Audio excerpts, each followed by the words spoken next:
Good morning everyone. आज का topic है गुप्त साम्राज्य का पतन।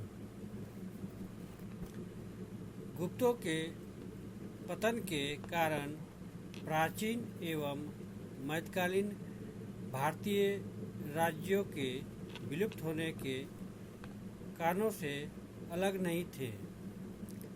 प्रशासनिक अकुशलता, कमजोर उत्तराधिकारी एवं गतिहीन अर्थव्यवस्था साम्राज्य के ह्रास के कुछ मूलभूत कारण थे। इसके साम्राज्य के अत्यधिक विस्तार, विदेशी आक्रमण एवं आंतरिक विद्रोह ने इसे और निकट लाया। गुप्त साम्राज्य के पतन के निम्न कारण थे। प्रथम, राजनीतिक कारण। दुर्बल शासक और साम्राज्य पर आक्रमण। गुप्त साम्राज्य के पतन के लिए राजनीतिक कारण बहुत अधिक उत्तरदायी थे। इनमें एक प्रमुख कारण यह था कि स्कंदगुप्त के पश्चात गुप्त राजाओं में अधिकांश अयोग्य एवं दुर्बल शासक निकले। बुधगुप्त अंतिम शासक था जिसने राजवंश की एकता को बनाए रखने का प्रयास किया।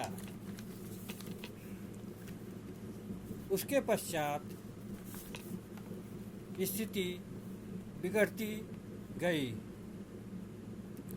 गुप्त वंश के उत्तराधिकार के किसी निश्चित नियम के अभाव में पारिवारिक कलह एवं गृहयुद्ध की स्थिति सदैव बनी रही।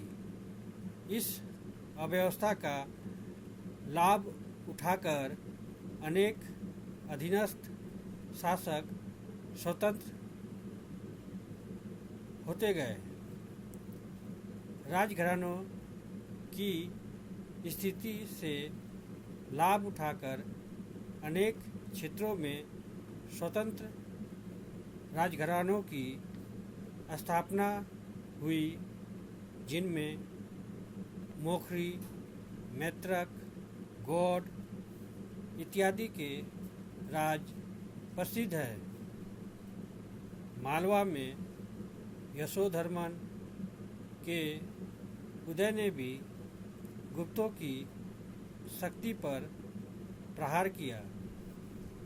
इतना ही नहीं, कुमारगुप्त प्रथम के समय में साम्राज्य को विदेशी आक्रमणकारियों का भी सामना करना पड़ा।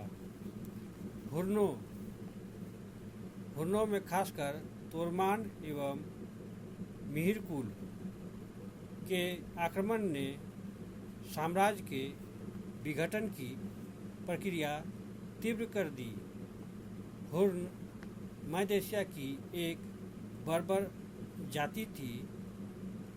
गुप्तों के समय में भारत की पश्चिमी सीमा को अनारक्षित पाकर हुर्नों ने अपना दबाव आरंभ किया। उनका पहला आक्रमण कुमारगुप्त प्रथम के समय में हुआ।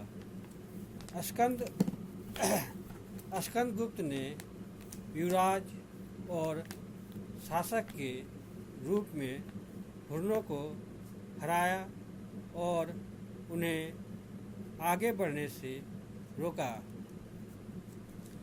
स्कंदगुप्त के बाद हुर्न सरदार तोरमान ने अपना सैनिक अभियान आरंभ किया। गुप्त साम्राज्य के पश्चिमी भाग पर आक्रमण कर उसने मालवा तक अपना प्रभाव स्थापित कर लिया। तोरमान के प्रसार को नरसिंहगुप्त, बलादित्य और भानुगुप्त ने रोका। तोरमान के आक्रमण से गुप्त साम्राज्य की प्रतिष्ठा को ठेस लगी। तोरमान से भी अधिक क्षति मिहिर कुल के आक्रमण से हुई। साकल को अपनी शक्ति का केंद्र बनाकर उसने भारत के भीतरी भागों पर आक्रमण किए तथा अपनी सत्ता स्थापित कर ली। गुप्त शासक नरसिंहगुप्त आरंभ में तो उसकी अधीनता स्वीकार कर लिया, बाद में उसने मिहिर कुल को युद्ध में परास्त कर वापस लौटने पर वायद किया। इस सफलता के बाद भी गुप्तों की खोई शक्ति और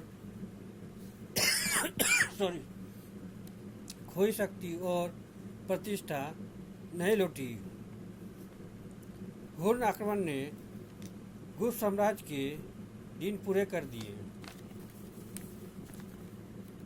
दूसरा, प्रशासनिक दुर्बलता।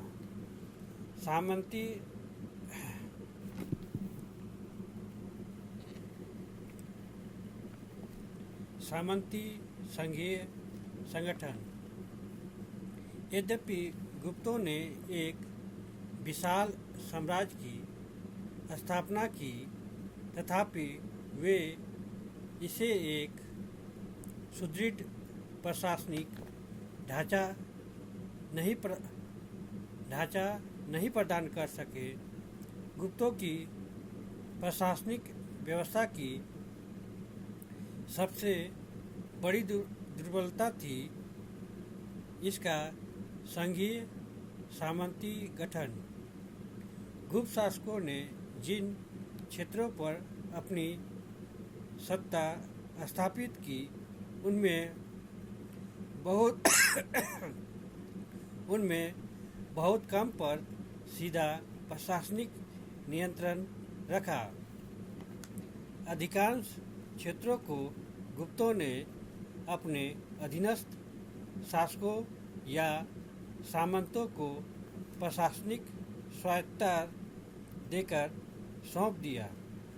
फलतः गुप्त सम्राट की अधीनता स्वीकार करने के बावजूद अधीनस्थ राजाओं की वास्तविक स्थिति में कोई परिवर्तन नहीं आया। यह समूची व्यवस्था तभी तक सुचारू रूप से चल सकती थी जब तक कि सम्राट शक्तिशाली हो। दुर्बल शासकों के गद्दी पर आते ही ऐसे शासक अपनी शक्ति का विस्तार करने एवं अपनी स्वतंत्रता हासिल करने का प्रयास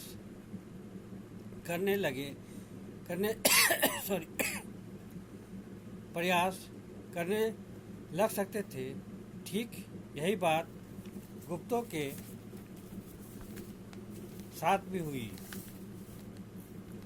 स्कंदगुप्त तक इन अधीनस्थ शासकों पर सम्राट का नियंत्रण बना रहा, परंतु जब दुर्बल शासक गद्दी पर आसीन हुए, तब अनेक अधीनस्थ शासकों एवं सामंतों ने अपनी स्वतंत्रता घोषित कर दी, अपने अपने स्वतंत्र राज्यों की स्थापना कर ली एवं साम्राज्य का विनाश कर डाला। इतना ही नहीं, गुप्त काल में सरकारी पदों पर नियुक्त सरकारी पदों पर नियुक्ति करते समय योग्यता का ध्यान नहीं रखना, एक ही व्यक्ति के हाथों में एक से अधिक महत्वपूर्ण पदों के केंद्रित होने की प्रवृत्ति, राजकीय पदों के वंशानुगत बनने की प्रवृत्ति एवं अधिकारियों को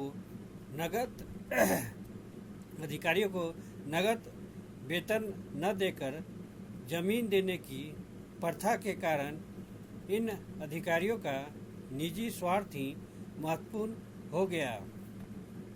सामंतों की तरह अधिकारी भी मौके की ताक में रहते थे। राजा की शक्ति कमजोर पड़ते ही अनेक प्रांतीय शासकों और सैनिक अधिकारियों ने स्वयं अपनी सत्ता स्थापित कर ली। सबसे बड़ी बात तो यह थी कि गुप्तों ने मौर्यों के समान स्वयं की अस्थायी सेना का संगठन नहीं किया। सैनिक आवश्यकताओं की पूर्ति के लिए वे हमेशा अधीनस्थों पर आश्रित रहे, अतः उनके पास इतनी शक्ति नहीं थी कि वे विदेशी सामंतों को दबा सकते हैं। संकट की घड़ी में भी उन्हें पर्याप्त सैनिक सहायता प्राप्त नहीं हो सकी।